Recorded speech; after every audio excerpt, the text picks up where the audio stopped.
नमस्कार बंधुरा सम्पास रान्नाघरे आपनादेर सकलके आगाम शारदिया शुभेच्छा जानिये आजकेर रेसिपि शुरू करछि। आजके आमि नवमी स्पेशल आलू दिये खासिर मांसेर पातला झोल रान्ना करे आपनादेर देखाबो। अनेकेई नवमीर दिने निरामिष बलिर मांस रान्ना करे खान, तबे आजके आमि निरामिष बलिर मांस रान्ना करछि ना। এই নিরামিষ বলির মাংসের ভিডিও আমার চ্যানেলে দেওয়া আছে। ভিডিওর লিংকটা আমি আই বাটনে এবং ডেসক্রিপশন বক্সে দিয়ে দেবো, চাইলে আপনারা সেই ভিডিওটাও দেখতে পারেন। আজকে আমি খুব সিম্পল পদ্ধতিতে আলু দিয়ে পাঠার মাংসের ঝোল কিভাবে বানাচ্ছি তার জন্য পুরো ভিডিওটা দেখার অনুরোধ রইল। রেসিপিটা কেমন লাগলো আমাকে অবশ্যই কমেন্ট করে জানাতে ভুলবেন না। ভালো লাগলে লাইক বাটনটা প্রেস করে দেবেন আর আপনাদের বন্ধুদের মধ্যে আমার ভিডিওটাকে শেয়ার করে দেবেন। আর আমার নতুন বন্ধুদের কাছে অনুরোধ, আমার চ্যানেলটাকে সাবস্ক্রাইব করে পাশে থাকবেন। চলুন আর কথা না বাড়ি কিভাবে আজকে আলু দিয়ে পাঠার মাংসের ঝোল রান্না করছি রেসিপিটা দেখে নেওয়া যাক। আলু দিয়ে পাঠার মাংসের ঝোল রান্না করার জন্য আমি এখানে 750 গ্রাম সামনের রান থেকে পাঠার মাংস নিয়ে এসেছি। এবার এই মাংসটাকে খুব ভালো করে আমি ধুয়ে নিয়ে আপনাদের কাছে ফিরে আসছি। মাংসটা আমি খুব ভালো করে ধুয়ে নিয়ে চলে এসেছি, দেখুন একদম পরিষ্কার করে ধুয়ে নিয়েছি। এবার এই মাংসটা আমি ম্যারিনেট করে নেব। ম্যারিনেট করার জন্য একটা বড় মিক্সিং বোল নিলাম। এবার এই মিক্সিং বোলের মধ্যে আমি দিয়ে দিচ্ছি 4টে বড় সাইজের পেঁয়াজ কুচি। এবারে দিয়ে দিচ্ছি এর মধ্যে 1 টেবিল স্পুন হলুদ গুঁড়ো। এবারে এর মধ্যে দিয়ে দিচ্ছি 1 টিস্পুন ঝাল লঙ্কার গুঁড়ো। লঙ্কার গুঁড়োটা আপনাদের স্বাদ অনুসারে দেবেন। এবারে এর মধ্যে দিয়ে দিচ্ছি 1 টেবিল স্পুন জিরে গুঁড়ো। এবারে দিচ্ছি 1 টেবিল স্পুন ধনে গুঁড়ো। এবারে এর মধ্যে দিয়ে দিচ্ছি 1 টেবিল স্পুন কাশ্মীরি লাল লঙ্কার গুঁড়ো। এটা ঝাল হয় না, রঙের জন্য দিলাম। স্বাদ অনুসারে লবণ দিলাম। এবারে এর মধ্যে দিয়ে দিচ্ছি 2 টেবিল স্পুন সরষের তেল। এবারে দিয়ে দিচ্ছি 1 টেবিল স্পুন আদা বাটা আর দিয়ে দিচ্ছি 1 টেবিল স্পুন রসুন বাটা। এবার সমস্ত উপকরণগুলো হাত দিয়ে খুব ভালো করে প্রথমে মেখে নিচ্ছি।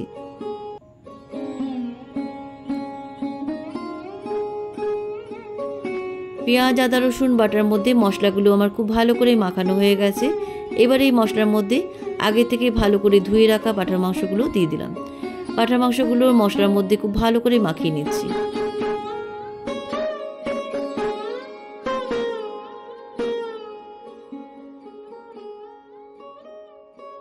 সমস্ত মশলার মধ্যে মাংসটা খুব ভালো করে মাখানো হয়ে গেছে। মাংসটা তাড়াতাড়ি নরম করার জন্য আমি হাফ পাতিলেবুর রস চিপে দিলাম। আপনারা একটা গোটা পাতিলেবুর রসও দিতে পারেন। পাতিলেবুর রসটা দিয়ে মাংসের মধ্যে খুব ভালো করে মাখিয়ে নিচ্ছি। পাতিলেবুর রসটা মাংসের মধ্যে খুব ভালো করে মাখানো হয়ে গেছে।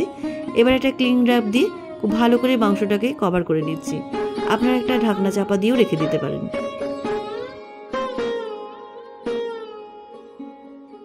ক্লিং র্যাপটা ভালো করে কভার করে আমি 1 ঘন্টা মাংসটা ম্যারিনেট করে রাখছি। আপনারা চাইলে ওভারনাইট ম্যারিনেট করেও রেখে দিতে পারেন। মাংসটা 1 ঘন্টা ম্যারিনেট করা হয়ে গেছে। ক্লিং র্যাপটা খুলে এবার রান্নাটা শুরু করি। রান্নাটা করার জন্য ইন্ডাকশানে একটা কড়াই বসিয়ে দিলাম। কড়াইটা গরম হয়ে গেছে। এবার কড়াইয়ের মধ্যে দিয়ে দিচ্ছি 2 টেবিল স্পুন সরষের তেল। তেলটা গরম হয়ে গেছে। এবার ফোড়নে দিয়ে দিচ্ছি 2টো তেজপাতা, 1 টুকরো দারচিনি, 4টে ছোটো এলাচকে ফাটিয়ে দিলাম আর 4টে লবঙ্গ দিলাম। ফোড়নটা একটু তেলের মধ্যে নাড়াচাড়া করে নিচ্ছি। ফোড়নের সুন্দর গন্ধ বেরিয়ে গেছে। এবার এই ফোড়নের মধ্যে দিয়ে দিচ্ছি 3টে মিডিয়াম সাইজের স্লাইস করে কেটে রাখা পেঁয়াজ কুচি। পেঁয়াজ কুচিগুলো তেলের মধ্যে হালকা ব্রাউন করে ভেজে নিচ্ছি। পেঁয়াজগুলো যাতে তাড়াতাড়ি নরম হয়ে যায় তাই আমি এর মধ্যে দিয়ে দিচ্ছি 1 টিস্পুন লবণ। লবণটা দিলে পেঁয়াজগুলো একটু নরম হয়ে যাবে। আর পেঁয়াজগুলো একটু রং ধরার জন্য আমি দিয়ে দিচ্ছি 1 টিস্পুন চিনি। লবণ আর চিনিটা পেঁয়াজ কুচির মধ্যে খুব ভালো করে মিশিয়ে দিচ্ছি। পেঁয়াজ কুচিগুলো ভাজা হতে থাক, ততক্ষণে আমি আলুগুলো কেটে নিই। আমি এখানে 3টে মিডিয়াম সাইজে আলুর খোসা ছাড়িয়ে ধুয়ে রেখেছি। এবার আমি মাঝখান থেকে 2 টুকরো করে কেটে নিচ্ছি। 3টে আলু আমার মাঝখান থেকে 2 টুকরো করে কাটা হয়ে গেছে।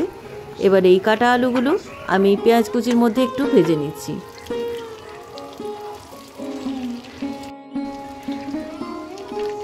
আলুর টুকরোগুলো এপিট ওপিট করে হালকা ব্রাউন করে ভাজা হয়ে গেছে। এবার ভাজা আলুগুলো একটা প্লেটের মধ্যে তুলে রাখছি।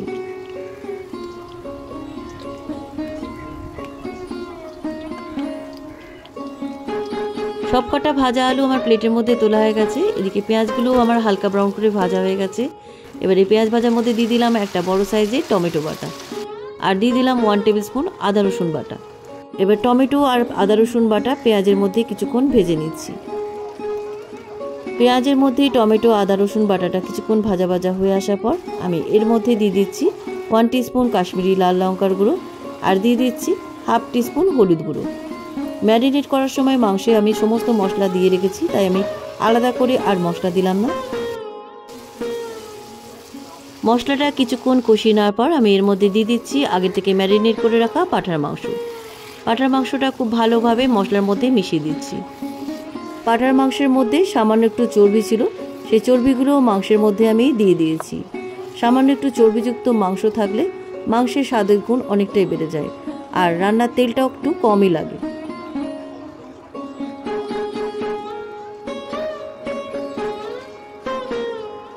মাংসটা মিনিট 5 কষিয়ে নেওয়ার পর আমি এর মধ্যে দিয়ে দিচ্ছি 50 গ্রাম টক দই। একটা কাঁটা চামচ দিয়ে টক দইটা খুব ভালো করে ফেটিয়ে দিচ্ছি। টক দইটা দিয়ে দিলাম। এবার মাংসের মধ্যে খুব ভালো করে টক দইটা মিশিয়ে দিচ্ছি। আপনারা মাংসটা ম্যারিনেট করার সময় টক দইটা দিয়ে মাখিয়ে রাখতে পারেন। টক দইটা মাংসের মধ্যে খুব ভালোভাবে মিশে গেছে। এবার আমি ঢাকা দিয়ে মিনিট 10 রেখে দিচ্ছি।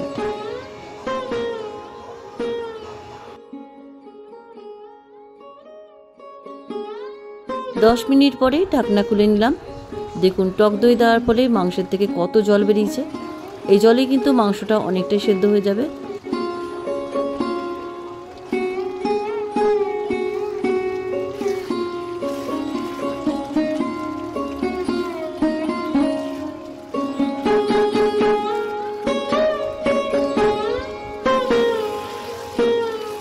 প্রায় 25 মিনিট ধরে মাংসটা খুব ভালোভাবে আমি কষিয়ে নিয়েছি। দেখুন মাংসের থেকে কিন্তু তেল ছেড়ে গেছে। এবারে এই মাংসের মধ্যে আমি পরিমাণ মতো জল দিয়ে দিচ্ছি। আপনারা এই পর্যায়ে কুকারেও মাংসটা সেদ্ধ করে নিতে পারেন, তবে আমি কড়াইতেই সেদ্ধ করছি মাংসটা। জলটা দিয়ে খুব ভালোভাবে মাংসের মধ্যে মিশিয়ে দিচ্ছি। এবার এই ঝোলের মধ্যে দিয়ে দিচ্ছি আগে থেকে ভেজে রাখা আলুর টুকরোগুলো। আলুর টুকরোগুলো ঝোলের মধ্যে খুব ভালোভাবে মিশিয়ে দিচ্ছি। এবার ঢাকা দিয়ে আমি 40 মিনিট মাংসগুলোকে সেদ্ধ করে নিচ্ছি। আপনারা যদি কুকারে মাংসগুলো সেদ্ধ করেন তাহলে 3 থেকে 4টে হুইসেল দিলেই হয়ে যাবে।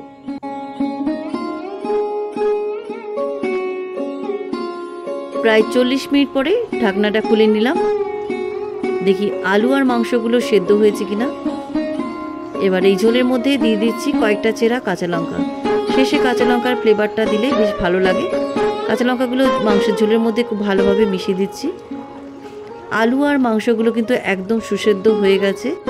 এবার নাওয়ার আগে দিয়ে দিচ্ছি আমি 1 টিস্পুন গরম মশলা গুঁড়ো।